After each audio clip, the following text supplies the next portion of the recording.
has been previously sworn to testify truthfully. Mr. Barry. Thank you, Your Honor. Ms. Seastrunk, would you please introduce yourself to the jury and spell your first and last name for the court? My name is Elizabeth Seastrunk. That is spelled Elizabeth.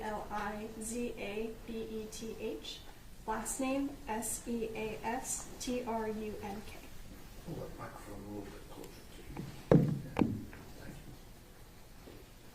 Thank you. Can you just kind of tell us what you do for a living, first of all? I'm a forensic scientist at the Texas Department of Public Safety's Crime Laboratory in Garland, Texas. And did you have to, what kind of education did you have to qualify you for that job? I have a Bachelor's of Science in Biochemistry, Molecular and Cellular Biology from the University of New Hampshire, as well as a Master's of Science in Forensic Science with a concentration in Forensic Biology and DNA from Oklahoma State University Center of Health Sciences. And as far as your duties, well, let me ask you, how long have you been working there at the DPS Crime Lab? I've been working at the Garland lab for about 3 years, but moved into the DNA section about 2.5 years ago. Okay. And so that would have been after November 30th of 2022, correct? That you've moved into the DNA section? I moved into the DNA section in October of 2023. Understood. So after you, well, first of all, was there a different analyst that had left as far in conjunction for personal reasons, family reasons, that at the time that you came into the lab, or did you overlap? What do you mean by that question? Jacqueline Winston, Jacqueline Ferrara? I had moved into the DNA section while Jackie was still there. Okay. And so, but after she left, were you asked to do some work on the case where the suspect is Tanner Lynn Horner, the victim is Athena Presley Monroe Strand, and that has a specific Garland case number GAR 2302-02863. May I refer to my notes? Yes, ma'am.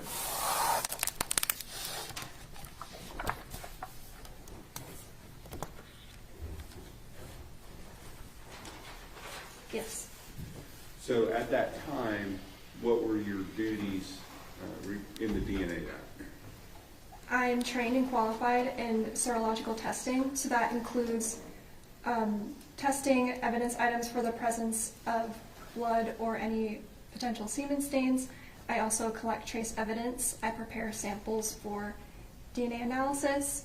I also write reports. I will review other biology analyst reports and testify in court when needed.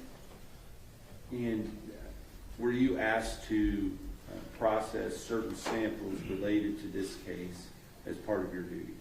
Yes. Now let's talk about your sort of training and background to be able to do those things. Can you just briefly kind of give us a synopsis of that? At DPS, we go through a modular-based training program that includes lectures and readings, as well as observation, us observing a qualified analyst. There's also a period of supervised and independent practices. There's a competency exam as well as written exams. There's a comprehensive oral examination and a mock trial as well.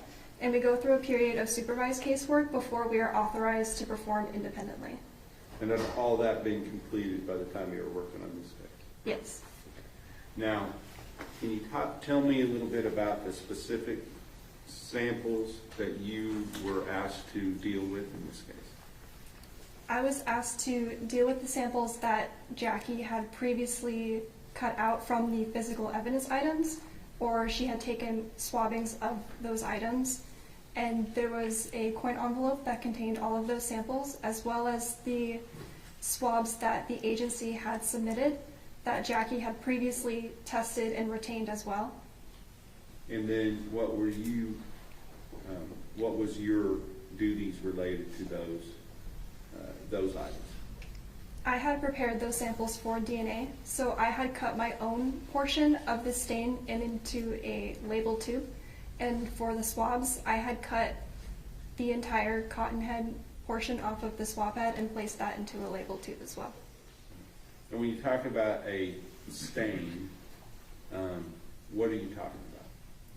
The stain is the physical cutting that Jackie had taken from the physical evidence item. So she had identified stains and cut them out and retained them into a Ziploc baggie. And I had retrieved those cuttings that she had taken and cut my own portion from that. So, for instance, if the stain was on a pair of blue jeans, whether it's the suspects or the victims, she would have taken and actually cut that stain out and retained that. Is that right? Yes, that's correct. Okay. And then you came behind her and you cut out a smaller portion of that to send forward for the testing. That's correct. Okay. Okay, what else?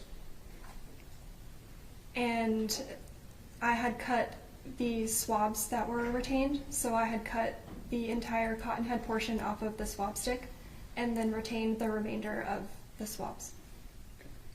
And did you have any further work in this case that was relevant to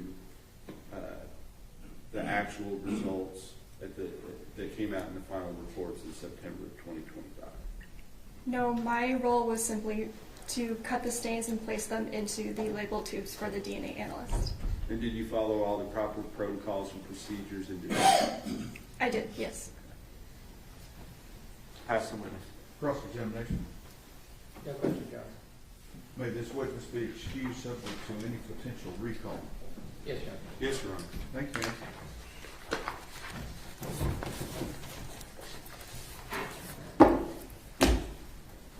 State calls Ruby Kelly, Your Honor. Ruby Kelly. Judge. Your Honor. We can do that, okay? So I'll see you back in 15 minutes, okay?